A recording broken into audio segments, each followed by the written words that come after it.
2 August নথিভুক্ত কৃষকদের সরকার PM কিষাণের টাকা প্রদান করেছে।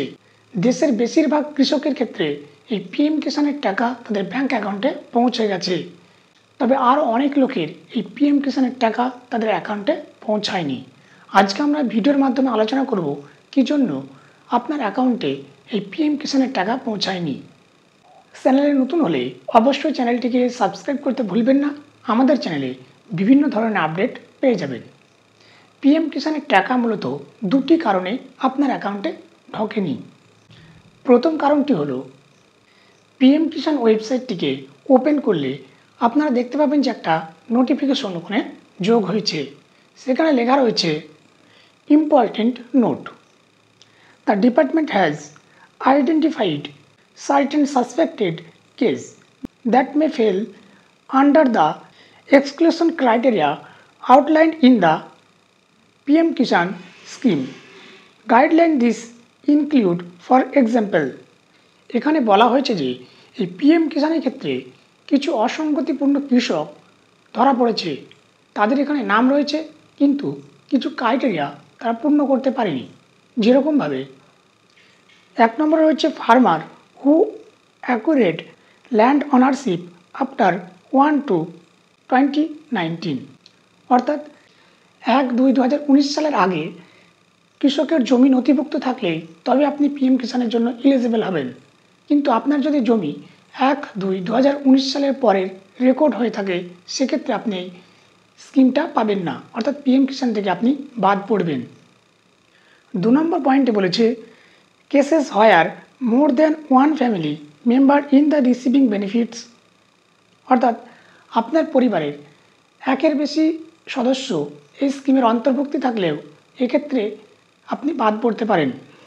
The benefits for such cases have been temporarily withheld till physical verification is completed অর্থাৎ এই ধরনের যে সমস্ত কৃষকরা বাদ পড়েছেন তাদের ক্ষেত্রে ভেরিফিকেশন না হওয়া পর্যন্ত টাকা পাওয়া থেকে বিরত থাকবেন।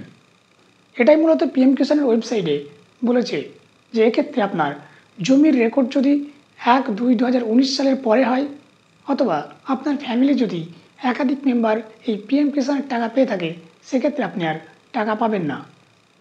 দ্বিতীয় কারণটি হলো আপনার যদি এই পিএম কিষাণের সঙ্গে ইকেওয়াইসি ব্যাংকের বইয়ের সঙ্গে আধার লিঙ্ক এবং জমির দলিলের সঙ্গে লিঙ্ক যদি না থাকে সেক্ষেত্রে আপনার এই স্কিমের টাকা আপনার অ্যাকাউন্টে না ঢুকতে পারে। আপনি আপনার অ্যাকাউন্টটি কীরকমভাবে চেক করবেন চলুন দেখে নেওয়া যাক। তার জন্য যে কোনো একটি গুগল ব্রাউজার থেকে আপনাকে পিএম কিষাণ সার্চ করতে হবে। তারপর এরকম একটা পেজ চলে আসবে, দেখতে পাচ্ছেন পিএম কিষাণ সম্মান নিধি, এখানে আপনাকে ক্লিক করতে হবে।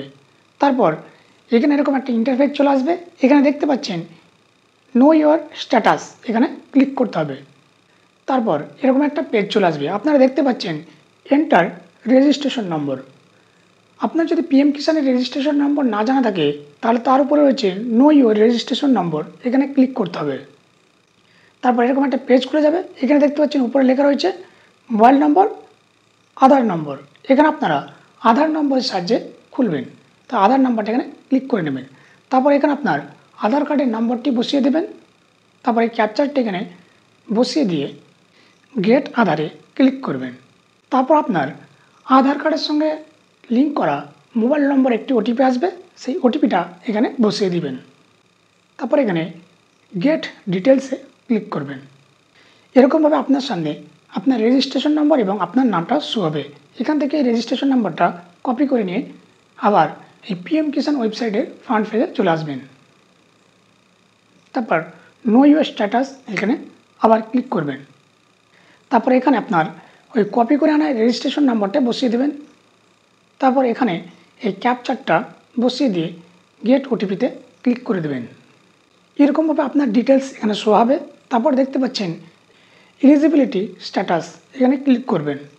তারপর এখানে যদি এরকমভাবে 3টে টিক থাকে তাহলে জানবেন যে আপনার এখানে সব কিছু ঠিকঠাক রয়েছে। এরকমভাবে আপনার পিএম কিষাণ অ্যাকাউন্টটি ঠিকঠাক আছে কিনা চেক করে নেবেন। একটা জিনিস খেয়াল করবেন, আপনি যদি পিএম কিষাণের টাকা পেয়ে থাকেন সেক্ষেত্রে আপনার এখানে 15 নম্বর ইনস্টলমেন্ট লেখা থাকবে, বা আপনি যখন রেজিস্ট্রেশন করেছিলেন তারপর যতগুলি কিস্তি আপনি পেয়েছেন তত নম্বর ইনস্টলমেন্ট এখানে লেখা থাকবে। সমগ্র ভারতবর্ষের ক্ষেত্রে এটা 20 নম্বর ইনস্টলমেন্ট হলেও আমাদের পশ্চিমবঙ্গের ক্ষেত্রে এটা 15 নম্বর ইনস্টলমেন্ট।